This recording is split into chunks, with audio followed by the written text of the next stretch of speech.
What's the point? What's the point?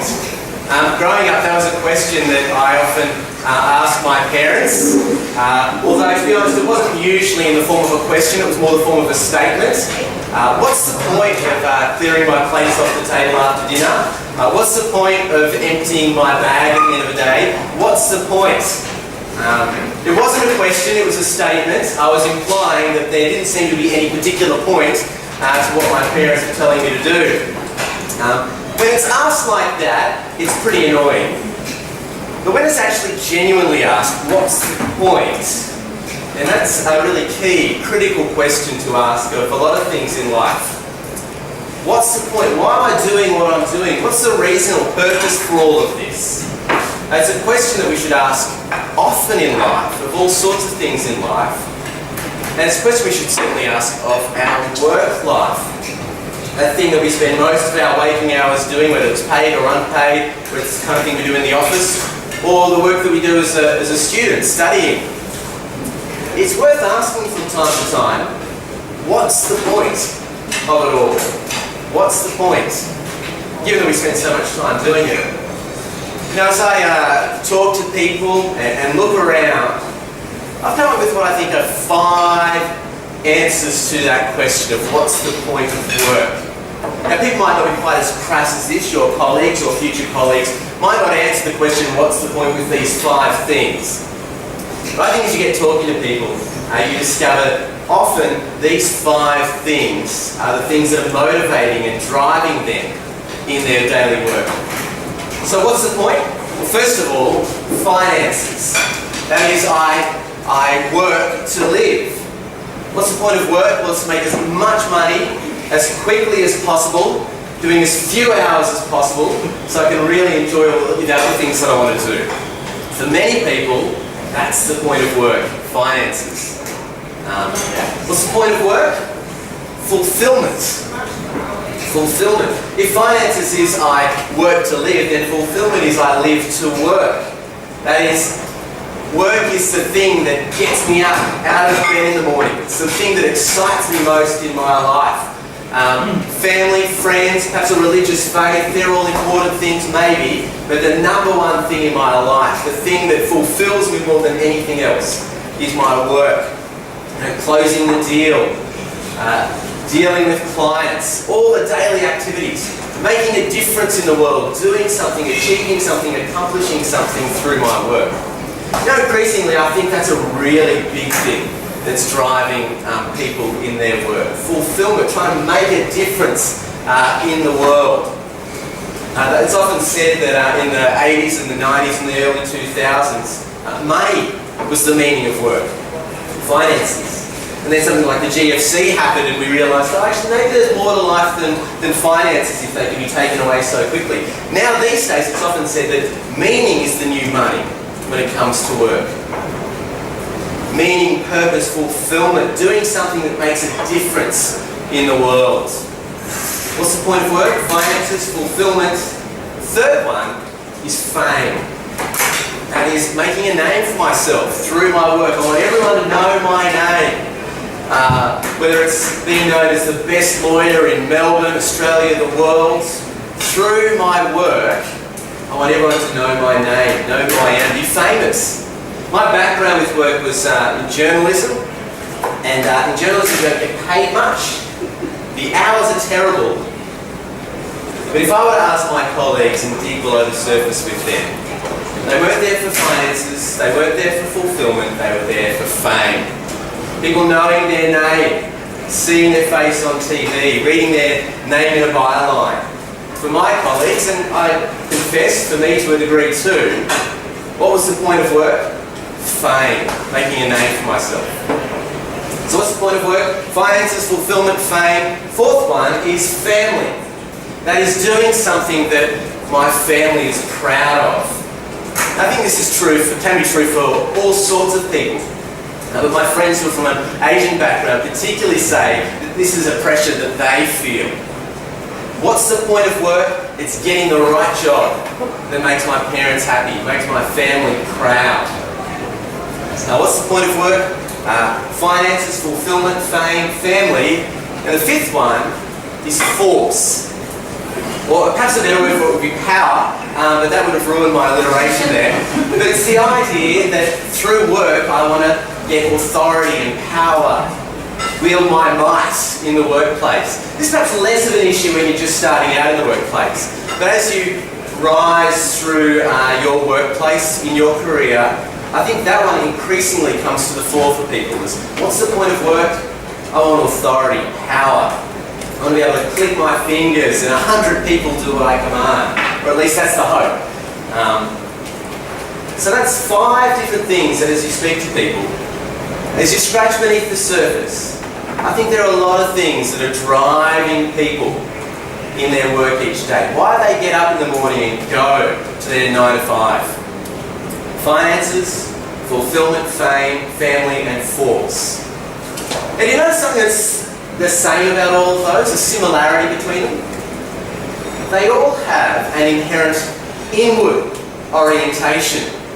They all look out at work and say, this thing out there that is work, what can I get out of it for myself? Whether it's fame or whether it's finances, fulfillment, even the idea of trying to do something that makes a difference is ultimately about me being fulfilled. Even the family one is about me and gaining something for me from work. It's pleasing family so that they're proud of me. See, underlying all of those things is looking out at work and thinking, what can I gain from it for myself? There's an inherent inward orientation to that focus for work for many people. But the Christian faith changes everything. And the one thing that it changes is our orientation on life. If you hear nothing else tonight, then this is the key point. That the Christian faith changes us from having an inward orientation to life, what can I gain for myself, to an outward orientation. Outward in which directions? Well, outward vertically and outward horizontally. If you've got one of those outlines there in front of you, inside there is a well-known passage from Matthew's Gospel, Matthew 22, where one of the Sadducees and the Pharisees, the Jewish leaders, they get together and they ask Jesus, effectively, what's the point of life? Sum it all up for us. What does it mean to live rightly as one of God's people?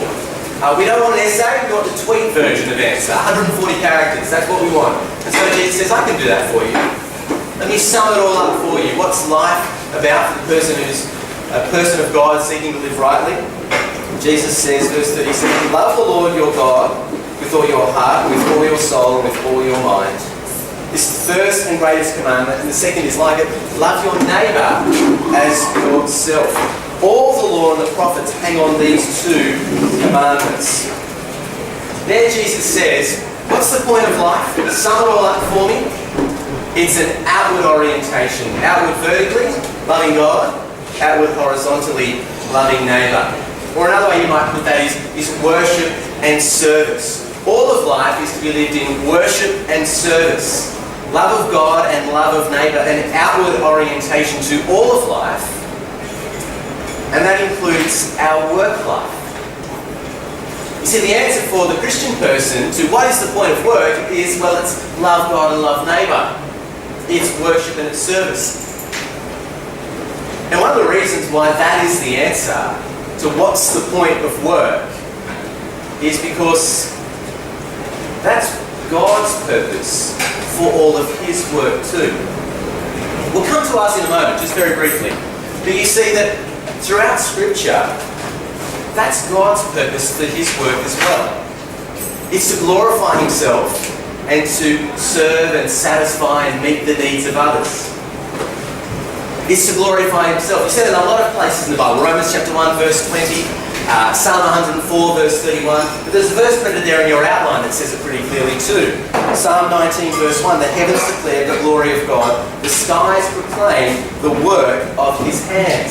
See, God's work in creation, why has He done what He's done with the creation, with the world? Well, it's to glorify Himself. So people look at Him and think, wow, you're amazing, you are glorious. It's to cause us to worship Him. So God works in his world for his glory. But you see, he also works in his world to satisfy and meet the needs of others, to love and to serve and to care for others. Again, you see that in lots of parts in the Bible, but there's a verse there from Psalm 104. Psalm 104 verse 13, he waters the mountains from his upper chambers. The land is satisfied by the fruit of his work. Just a little aside, Psalm 104 is a great psalm to look at if you want to think about what does the Bible say about work. So if you've got a lazy Sunday afternoon, pull out Psalm 104 and just have a pen and paper and just jot down all the things that you find in that psalm that say about work. It's an interesting exercise because it helps us think about us and our work too. But one of the things you notice in that psalm is that God works to, as it says in that verse, that satisfy the needs of others. And the psalm is filled with all the different ways that God does that, meeting the needs of the creatures, the land, and plants for humans to cultivate, it says as well in that psalm. So in all of God's work in creation, he does it to glorify himself so people look at him and say, wow, aren't you great? And to satisfy the needs of others. You know, God doesn't just work like that in creation. That's exactly how he works in salvation too. Now, John's Gospel is the one of the four Gospels that has the most to say about work. And what you discover in that Gospel is that Jesus has come to do a particular work, a work on the cross. And what is the cross? Well, isn't it a work that shows us most clearly how glorious God is? And isn't it a work as well that satisfies and meets our greatest need, the forgiveness of sins and right relationship with him? You see, whether it's his work in creation or his work in salvation, all of God's work is done for two key purposes. What's the point? To glorify himself and to meet all of our needs, including and especially our greatest need. So that's the purpose for God and his work. And it's to be the purpose for us and our work as well. Just with a slight difference. Whereas God's work is about calling attention to how glorious he is, we make a grave mistake if we do the same in our work. Fame, pursuing that. Now in all of our work, we're to be doing it in such a way that it calls attention to his worth and his glory, that we treasure him more than anything else, that we love him with all of our heart, soul and mind, treasuring him more than anything else. So what's the point of work? Worship and service, love God and love neighbour. Now, I could, at this point, sit down at that point. There you go. What's the point of work? Well, these are 5 things that it is for a lot of people, but for the Christian person, we have an outward orientation to life, outward vertically, outward horizontally, love God, love neighbour. Done.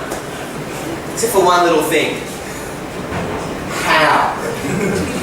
It's all well and good to sit here tonight, have pizza, enjoy time together and say work's about loving God and loving neighbour, but how on earth does that connect with my annoying colleague and my overflowing inbox of emails? Well, in some ways, that's what City Bible Forum and especially our Life at Work program is all on about. We'll hear a bit more about that this evening, but we're trying to do that connection between if this is the purpose and the point of work for the Christian person, then through that program we try and work out, well, what does it mean in the nitty-gritty of daily work life? And so anything I say now will only just touch on a couple of hows. We spend our whole working life working out the how of worship and service in the workplace. Now here's a couple of suggestions, and I've got 2 questions that might help you if you apply these questions to all of your work life. So how do I worship God at work? Well, here's a question to ask of all of our work. How might I do my work so it's clear I treasure God more than it? How do I work today so it's clear that I treasure God more than the work I do? And let me give you 2 examples of situations in work life where you have opportunity to do that. Promotions and setbacks. If I'm going to be honest with you tonight, my early years of work life, my first 2, 3, 4 years, were very much characterised by a restlessness. A real restlessness with where I was currently working. Desperate to climb up the ladder to get to the next position, the next position, the next position. And if you were to look at me in my early years in the workplace, I think that would be something that you would have noticed about me. This restlessness, this desperation to climb the ladder in my industry. In fact, I think if you were to look at me in those early years in the work life and the way I pursued promotions, you'd probably conclude that I treasured my work more than I treasured God. And even though I was a Christian person, there might have actually been some truth to that. See, the way I approach promotions and trying to get up the ladder, I think displayed a sense that, to my colleagues, that work was what I treasured more than God. Now don't get me wrong, there's absolutely nothing wrong with climbing up the ladder in the workplace. I'll say more about that in just a moment. Of pursuing a promotion. But I think we need to just watch ourselves and check our hearts and ask others to check our hearts too. That how am I approaching that pursuit to climb up the corporate ladder? Am I doing it in such a way that if my colleagues were to sit around and talk about me, they would conclude that I think he treasures his work more than anything else, rather than treasuring God? I think that's one area where we have an opportunity to display something of that. But another area is in setbacks as well. If it hasn't happened yet, it will happen in your working life. Missing out on a job that you desperately want, some sort of setback in the workplace, or perhaps even retrenchment and unemployment. If it hasn't happened yet, it will happen at some point. I think how we handle those things as well can be a key opportunity of displaying whether we treasure God more than anything else, even our work. And again, don't get me wrong, those kind of things are disappointing. They can be discouraging. But do they crush us when those things happen? Because if they crush us, that might suggest that work has this place where we're loving it with all of our heart, soul, strength and mind, not God. A couple of ways that might work itself out in the workplace. What it might look like to worship God. What about serving others at work? How do I do that? End of last year, we actually had a whole conference on that topic. So I've got a whole lot of stuff online if you're interested in thinking about this more. But briefly, here's a question that I think is helpful to ask. Of all of your work, the email that you just got from your boss while you're sitting here that you're thinking about, how do I respond to that? The difficult, frustrating colleague. Here's the question to ask. Does this do good to others, or is it only self-serving? How can I frame this email in a way that shows that I'm on about doing good towards others, rather than framing it in a way that is purely self-serving? If you ask that question of all of the activities of your daily work, I think you begin to discover what it looks like to love neighbour, love others in our daily work.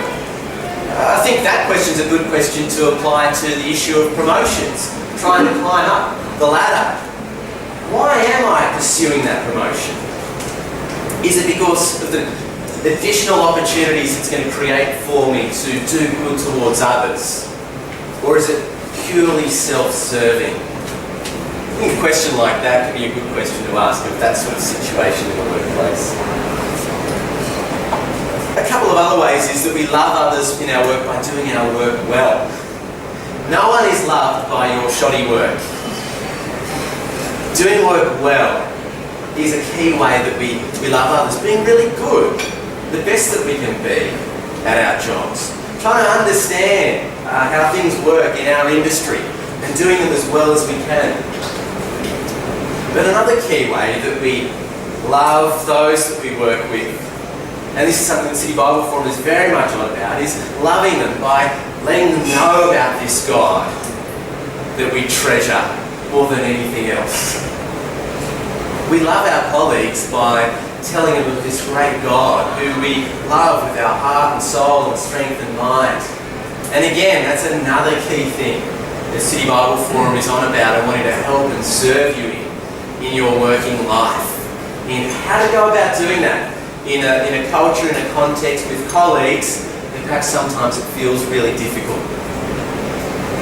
So just a little exploration of some of the ways that we love God and love neighbour. Have an outward orientation to our work rather than an inward orientation. But as I say, it's a lifetime that we take to explore and seek to answer what it looks like to do those two things.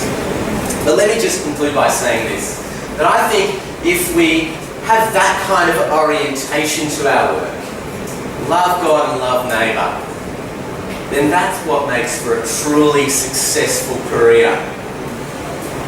As you're starting out, early years in the workplace, or just about to start in the next year or two, you might be thinking about, how do I have a successful career? Other people might say, well, it's by lots of finances, it's by fulfillment, it's fame, and so on.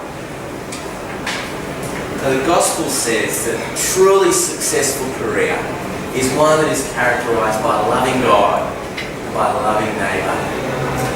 I think if we take that orientation to our work, we honour Him, and hopefully see many people see something in our lives that will draw them to Him as well. Why don't I pray to that end, and then I'll hand back over to Sharon. Father God, we want to thank You for Your extravagant love for us,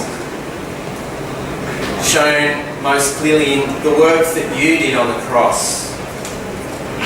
The greatest act that shows us how glorious You are, that You would humble Yourself in that way for us. And the greatest act that dealt with our deepest need, satisfying our greatest need, forgiveness of sins and restoring a right relationship with You. Lord, we have so many reasons to treasure You above our work. So we pray that we might be characterised by people who treasure You more than anything else, and who seek to love and serve and bless others. And put us in good relationships with one another in our working life, so that we've got people who we can explore with throughout our working life what it looks like practically to be people who love You and love neighbour in the workplace. Amen.